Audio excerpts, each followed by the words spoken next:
Hello everybody, Ben Rogers here, the Raptors Digest, reacting to Toronto Raptors 105-92 win against the Golden State Warriors. And the Toronto Raptors are up 3-1 in the NBA Finals to the Golden State Warriors.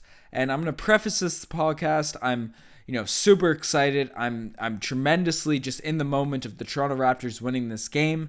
But they haven't won the championship yet. So no matter how much I speak, no matter how over the top I get, they haven't won the chip. And I want to preface this, they still have to win one more game. We're not counting the Warriors out. They're such a good team. They're not a team we can take lightly.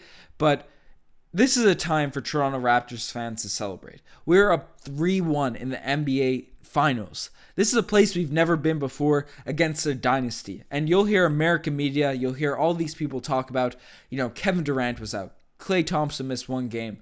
Jeff Van Gundy went on a weird old rant after last game saying how the team without KD and Klay wouldn't make the playoffs. That's absolutely blasphemous. This is a team we're going up against with Steph Curry, Draymond Green, Andre Iguodala, DeMarcus Cousins, all all-stars. Veteran players off the bench like Bogut, Livingston, Looney, McKinney. Well, I guess McKinney's not a veteran. I apologize for that notification, but this is a team. The Toronto Raptors are earning their way to the championship right now, against one of the best teams of all time. Without Kevin Durant, this team won a championship against LeBron James, the team that destroyed us for years, year in, year out. They're beating the team that beat them in the NBA championship. So this is something we have to be proud of. The Raptors, they still have one more game to go, but this is going to be a more emotionally influenced podcast. I apologize for my throat. I've been screaming so much the past 3 hours. It's completely gone, so my voice probably sounds certainly a bit weird. But nonetheless, let's just dive into this game. And Kawhi Leonard, the player that we brought in. People got mad at us for bringing him in. They were questioning, he had a year of injuries.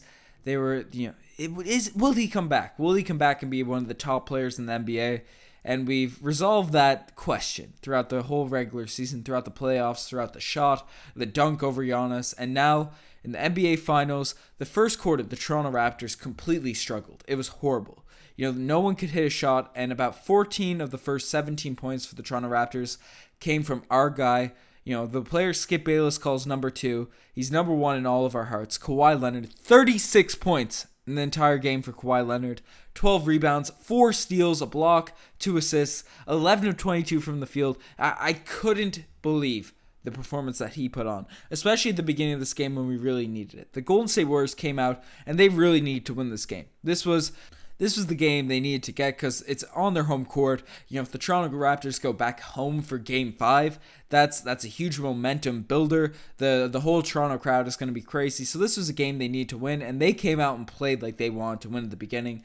Klay Thompson, despite his injury, he came out and played really well in the first quarter and the whole game. I got to give the credit to the Golden State Warriors. Their whole team played pretty well this whole game. And Klay was really on fire at the beginning of this one, and no one on the Toronto Raptors could really make shots. And followers of the Toronto Raptors for the past few seasons, when the Toronto Raptors weren't hitting shots, they'd kind of collapse and cave in on their own team, and they wouldn't be able to bounce back. But we had a superstar. We had an absolute superstar carry us at the beginning of this game, drag us out of the mud, drag our team to remain close to the Golden State Warriors in this game. And he had 36 points in the entire contest.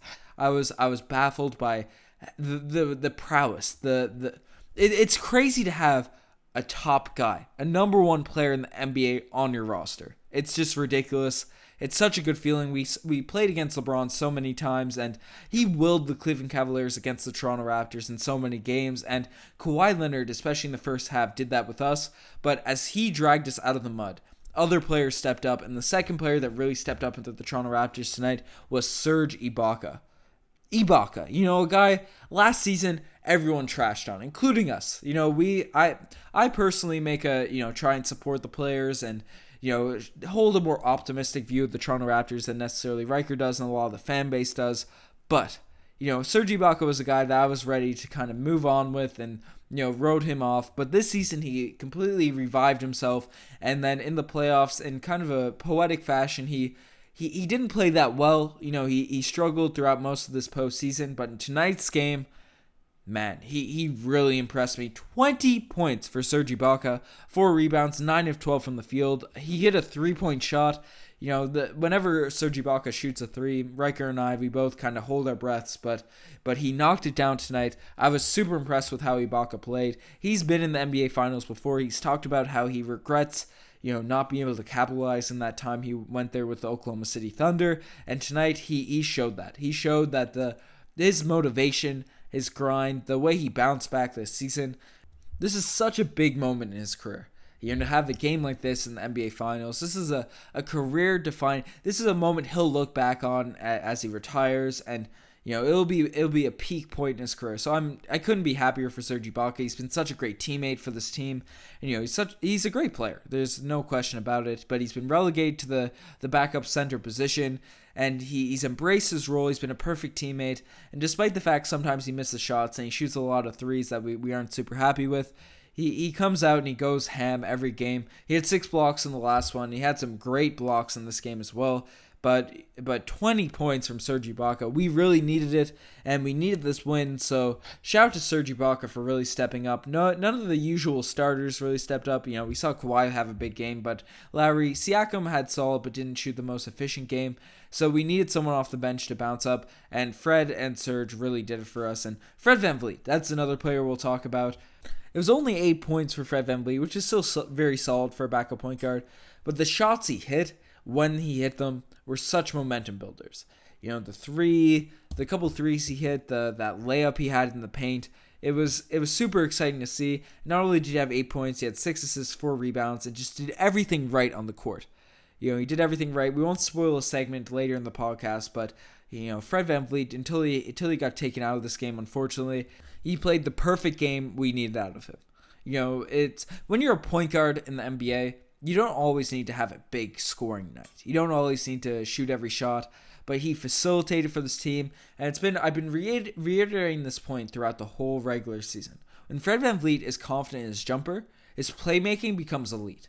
And, when he's struggling with his jump shot, he kind of forces it and then regresses in his playmaking. But, when he's confident, he's been absolutely confident since Game 3 of that Bucks series. His playmaking has increased to the same exponential level. It's just remarkable to see when Fred is playing with confidence, his whole all-around game just completely amplifies. And I'm very happy to see him play like this in the NBA Finals. Shout out to Fred VanVleet. This man, he reposted my meme on Instagram, and the Raptors Digest blessing, it's continuing on in this series. Shout out to Fred. Nothing but love for my guy Fred VanVleet.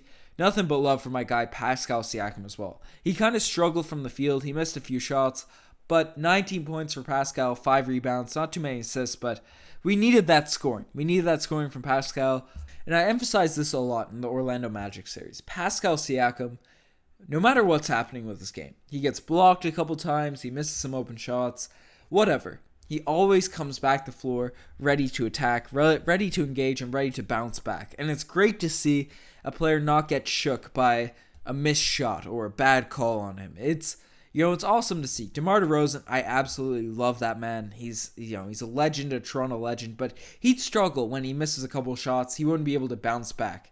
And Pascal Siakam isn't the player of DeMar DeRozan just yet. Maybe he will be one day, but the mentality that he has as a star player in this league, it's awesome to see. That's what you want to see out of your top guys. He's really emerging as a player that is going to be a star in this NBA. He's going to, without a doubt, he's going to be an all-star. He's going to be a player that people are going to recognize throughout the NBA. So shout out to Pascal Siakam. He's doing it on the biggest stage. And finally, we'll get to the rest of the stars. Danny Green, Marc Gasol, and Kyle Lowry. Kyle Lowry, my favorite player, but all of them struggled. They all struggled from the offensive end in terms of shooting, in terms of putting the ball in the bucket. But unlike most teams in the NBA, unlike former Raptors teams, even when some of our main role guys are struggling, they're not letting it take away from the rest of their game. The Toronto Raptors defense maintained, they sustained such a wall on Steph Curry. They held through on the game plan. Nick Nurse deserves a lot of credit on the way he's been guarding Steph Curry, the way he's been guarding Klay Thompson. I know Klay went off for a big one tonight, but their focus has been Steph Curry. I know he had 47 points the other night, and he had 27 tonight, but 9 of 22 shooting. And they've completely locked him down. They kept the other guys under wraps. All the players on the roster, all the role guys that stepped in, and Kyle Lowry especially, he had some shots that were very timely as well. I mentioned with Fred VanVleet, him and Kyle Lowry. Fred VanVleet's kind of an apple off the Kyle Lowry tree. Kyle Lowry was born. The reason I love his game so much is even when he's struggling from the floor, he always makes the plays that are needed for the team. He brought this up in an interview with ESPN, how he might not have the biggest scoring night, but he always does what the team needs him to do. And even though his shot wasn't going down on a consistent basis tonight, he went 0 for 4 from the 3-point line, 3 for 12 from the field in general. He hit the shots that were needed. He made the passes that were needed. He got the ball to Ibaka. He got the ball to Kawhi. And that's a true point guard. That's the kind of point guard I want to have on the roster. Steph Curry is maybe an exception, but guys like Russell Westbrook and these types of players, I'm a huge fan of Westbrook. I'm a huge fan of these guys that put up big numbers. But Kyle Lowry, he's a player that is a winner. He's a player that's a winner, and he needed some more talent around him to really magnify the impact that he brings on a game. So shout out to Kyle Lowry for having a true best player in the NBA around him in this league, because he stepped up in these NBA finals. Shout out to Kyle Lowry. Shout out to Kawhi. Shout out to this whole team, man. I'm on cloud 9 just watching the Toronto Raptors. It's a remarkable sight to see. I know I probably haven't gotten super in depth with just the game itself, but this was more than a game. This is, as a Toronto Raptors fan, and people that listen to the podcast are Raptors fans, or at least fans of basketball that can appreciate their team winning a huge game. This is more than just the X's and O's. This is more than the stats, the box score. This is just an emotion for a fan base that has never been in NBA finals, never been in one conference finals before, has been consistently a bottom dweller for most of their existence. Up 3-1 in the NBA finals, to have a superstar on the roster that can just change the tide, change the course of a game when they're going up against a dynasty. This is a moment. This is a moment you look back on, and it's remarkable. It's a remarkable feeling. But before we get too off the rails, we're gonna swing it straight into the segments tonight. The Kawhi do him like that play of the day. I brought him up earlier. Kawhi has done so much in these games, and he's hit a lot of shots. And there's so many shots where I just got super excited as we inch closer and closer to this victory. But no moment did I get more excited. And this might be a hot take, but no moment did I get more excited for when Serge Ibaka blocked Boogie Cousins, because he started off this game flopping, and he hit a couple shots at the beginning of this one, so he already had me frustrated as we dove straight into the first quarter.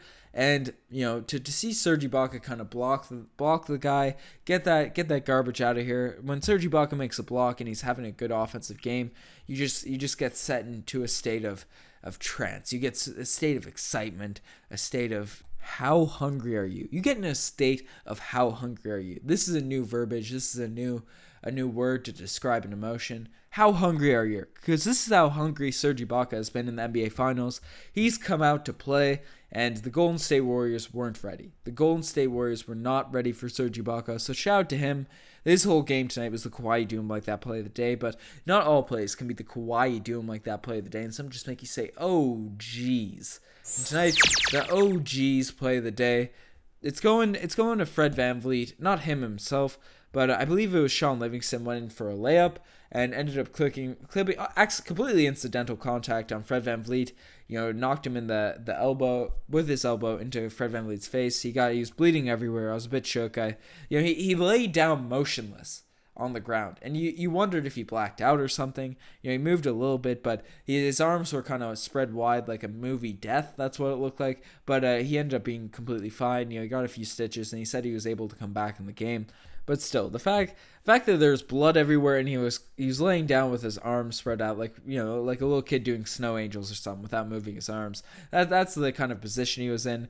That definitely made me say, oh geez, watching this game, in St. John's, Newfoundland. So shout out to Fred, the fact that he's good. He's been absolutely amazing this whole series. It's unfortunately he couldn't finish out the fourth quarter, but he'll bounce back. He'll be fine with a few stitches in his face. And our new segment for this series, the true warrior player for the Toronto Raptors.